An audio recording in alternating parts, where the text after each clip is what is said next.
Well, they were standing by the Lake of Gennesaret. The Lake of Gennesaret, that is how the descendants of Alexander, the great soldiers who lived on the North Shore, called it. The Romans called it the Sea of Tiberias, but we know it by its more popular name, the Sea of Galilee. It's the same body of water, just in case you wanted. Have you ever heard those three words? They're all talking about the same large body of water in northern Israel. To understand, I think, a way to understand at least, this story about this miracle of the fish, let's put ourselves in the shoes of St. Peter. You know, they made a famous movie about that, Anthony Quinn, in the shoes of the fishermen. Well, the descendants of who was made Pope in the movie. Well, let's put ourselves in the shoes of St. Peter and try to look at it from his perspective. First of all, he's got a tough life. Most people in Israel at the time had tough lives. Farming was hard, herding was hard, pasturing, being a shepherd was hard, working on the water was hard. Why? Because everything was done by hand. There were no fish finders, there were no automatic hoists and things like that. It was everything by hand. The nets were mended by hand, tossed by hand, raised by hand. Everything's by hand. So that's to begin with. Then Simon Peter's job takes place at night. Yes, at night. They didn't fish during the day. The reason for that is the fish would come up to the surface to eat the bugs, that would settle over the water at nighttime. In the daytime, the fish went deep just to keep safe from the birds that would dive down, like ospreys and things like that, to dive down to try to catch them. So it's a nighttime job. Number 3, it's dangerous. Storms came up in very short order. At nighttime, you sometimes can't see the storm at all coming up. Why is this? The Sea of Galilee is actually slightly below sea level. On the North Shore is a mountain. That in the wintertime is snow-capped. In today's world, there's actually a ski resort up there.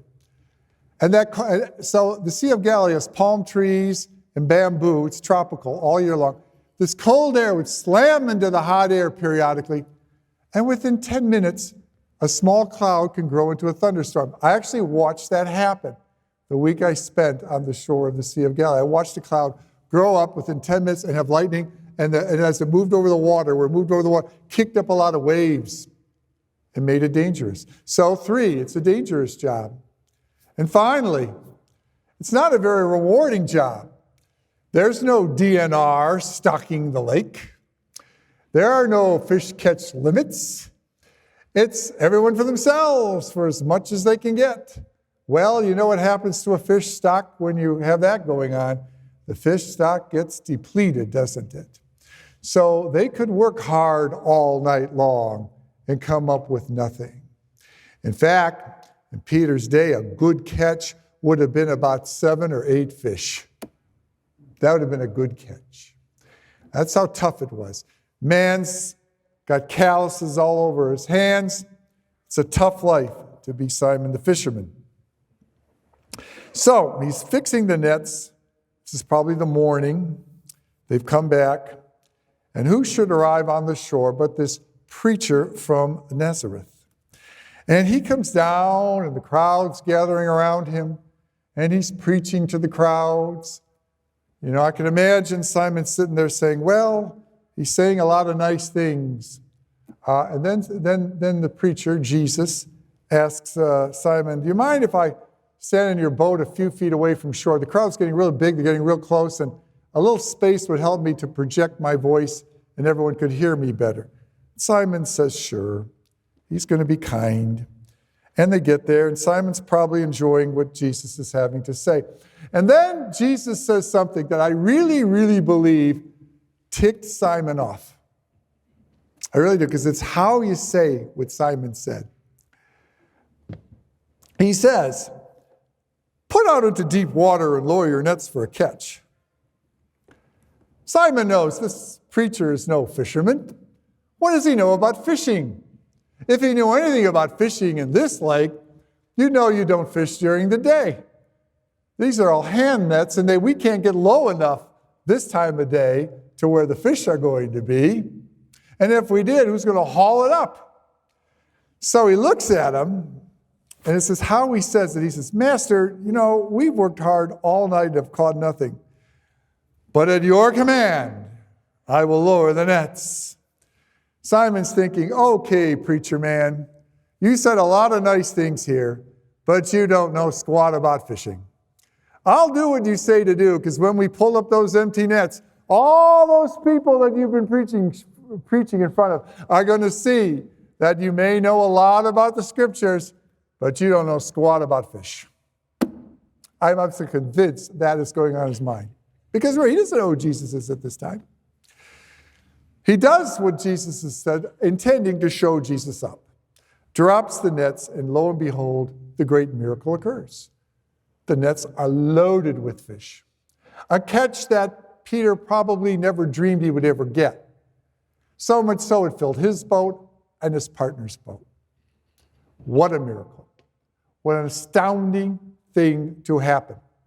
And from Peter's perspective, this is going to be, up until this time in his life, the greatest thing he's ever seen. He couldn't have imagined this. And that, as they would say, growing up in the 60s, blows his mind. And it does. And he's so overwhelmed by this, he kneels in front of Jesus and says, depart from me, for I am a sinful man. He realizes that he doesn't deserve this miracle. He didn't do anything to have this coming to him. And that, being a rough, tough fisherman, he's probably said a lot of things he shouldn't have said, and maybe did some things he shouldn't have done. And he says, and he realizes now he's in front of someone a lot more powerful than a typical preacher. Doesn't know quite what to make of it yet. He's going to over the next 3 years, but this time is all new to him. And Jesus says something even more astounding. He says, do not be afraid. From now on, you'll be catching men. And when they came to shore, they left everything and followed him. A tremendous miracle that changes his life.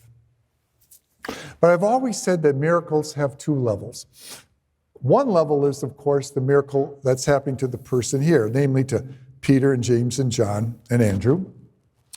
But the miracle also has meaning to us. When we think about God in our lives, sometimes it's very, very easy to compartmentalize or put God, God's important. Sunday morning I go to Mass, God's over here, and this is God's part of my life. This is where I understand God.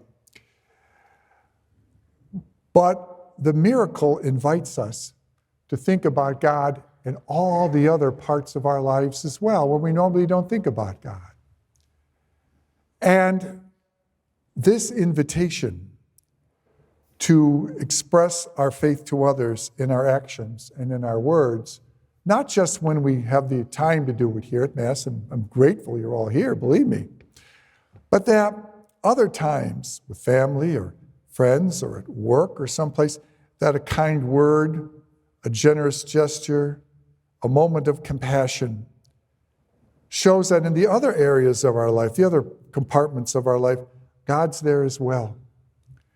And the more we allow God to come into those other areas, the more we can more and more appreciate Simon Peter's feelings when he saw that catch, because it changed his life. But guess what? We are no different, absolutely no different than Simon Peter. For two reasons. One, Jesus loves every single one of us as much as he loved Simon Peter.